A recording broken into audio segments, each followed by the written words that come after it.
Fala, meu povo, vamos dar sequência aqui no nosso estudo. Na aula passada, pessoal, a gente falou dos conselhos de direitos, né, e dos conselhos tutelares. E aí a gente acabou mencionando, né, em alguns momentos as medidas protetivas. Tá, e o que é que são essas medidas? Pessoal, a previsão delas, tá certo, vai estar principalmente no artigo 98 e 101 do Estatuto da Criança e do Adolescente. Veja, não é só lá, tá certo? Não é só o artigo 101, artigo 100, 102, 103 são importantes também. Existem outros artigos importantes, mas a base, tá certo, o núcleo essencial vai estar sobretudo nos artigos 98 e 101. São medidas, pessoal, que são aplicáveis sempre que, por ação ou omissão da sociedade ou do Estado, então por um ato omissivo ou comissivo da sociedade ou do Estado, por falta, omissão ou abuso dos pais ou responsáveis, tá certo, ou responsável, ou ainda em razão da conduta da própria criança, sei lá, a criança praticou um ato infracional, tá certo? Haja ameaça ou violação aos direitos da criança e do adolescente. Então, sempre que por uma dessas três razões, ou mais de uma dessas razões, tá certo, houver ameaça ou violação aos direitos da criança e do adolescente, deve-se aplicar uma medida protetiva, tá certo? Uma medida protetiva. Tá, Pablo. E o que é que isso significa? O que é que isso quer dizer, né? Tá, primeira coisa, sobre as medidas protetivas, pessoal, é importantíssimo que a gente saiba que se um ato infracional for praticado por uma criança, por alguém que tem até 12 anos, portanto, serão aplicadas as medidas do artigo 101. Então, as medidas protetivas, elas podem ser utilizadas, elas podem ser empregadas na criança que praticou um ato infracional, tá certo? A maioria delas, inclusive, pode ser aplicada pelo próprio Conselho Tutelar, não todas, evidentemente, tá certo?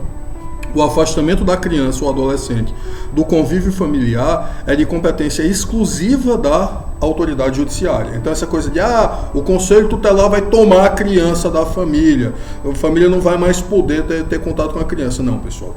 O Conselho Tutelar não faz isso, tá certo? O afastamento da criança do convívio familiar, só quem pode fazer é a autoridade judiciária. A gente até discutiu isso quando a gente falou de poder familiar, não é? Certo, dando sequência.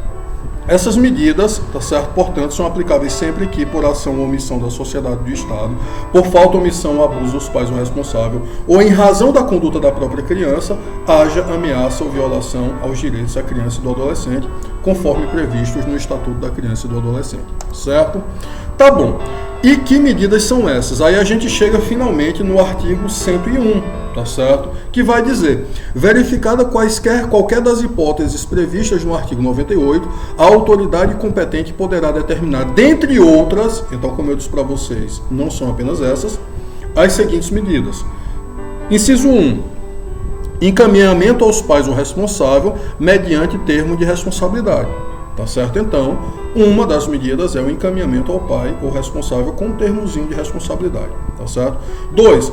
Orientação, apoio e acompanhamento temporários. 3. Matrícula e frequência obrigatórias em estabelecimento oficial de ensino fundamental. A gente até discutiu isso numa das nossas reuniões, né, que muitas vezes é um problema, porque a criança é mandada para uma escola pública, né, às vezes até o adolescente é mandado para uma escola pública e a escola não está preparada, não tem estrutura para isso, e enfim, só joga na escola e diz, olha, você tem que estar aí, tem que assistir aula, e professor, diretor se virem, tá certo? E enfim, não há o acompanhamento que deveria com psicólogo, com assistente social, com tudo isso. Veja, eu não estou falando mal dos profissionais, não, o psicólogo não é preparado, o assistente social não é preparado, não, são extremamente preparados, sobretudo os que são formados na Unileão, tá certo? O que eu estou dizendo não é isso, o que eu estou dizendo é que em alguns municípios, infelizmente, a estrutura não existe. Não há os profissionais não foram selecionados via concurso público, então eles não estão à disposição, lamentavelmente, tá certo? Mas é uma medida protetiva também a matrícula e frequência obrigatórias em estabelecimento oficial de ensino fundamental. Que mais, Pablo? Tem mais? Tem. 4. Inclusão em serviços e programas oficiais ou comunitários de proteção, apoio e promoção da família, da criança e do adolescente. 5. Requisição de tratamento médico, psicológico ou psiquiátrico em regime hospitalar ou ambulatorial. A gente até falou, né, pessoal, quando a gente teve a nossa videoaula sobre o Conselho Tutelar, que o Conselho Tutelar pode requisitar, não é, serviços públicos, quando a criança ou adolescente precisar. Então, está aí o exemplo de uma medida que pode ser empregada pelo Conselho Tutelar. A maioria delas, inclusive, pode, tá certo? 6. Inclusão em programa oficial ou comunitário de auxílio, orientação e tratamento a alcoólatras e toxicômanos. 7. Acolhimento institucional.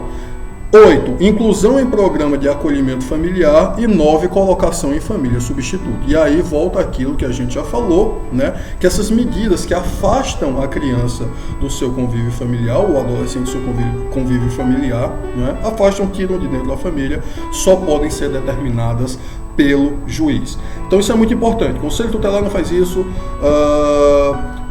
promotor de justiça, Ministério Público não faz isso, só o juiz, tá certo? Então retirar a criança do convívio familiar dentro da lei no Brasil apenas pelo judiciário, tá bom? Então é isso, pessoal. Essas são as medidas protetivas, tá certo? Uma aula breve, né? Até para que a gente tenha tempo de refletir e debater essas questões.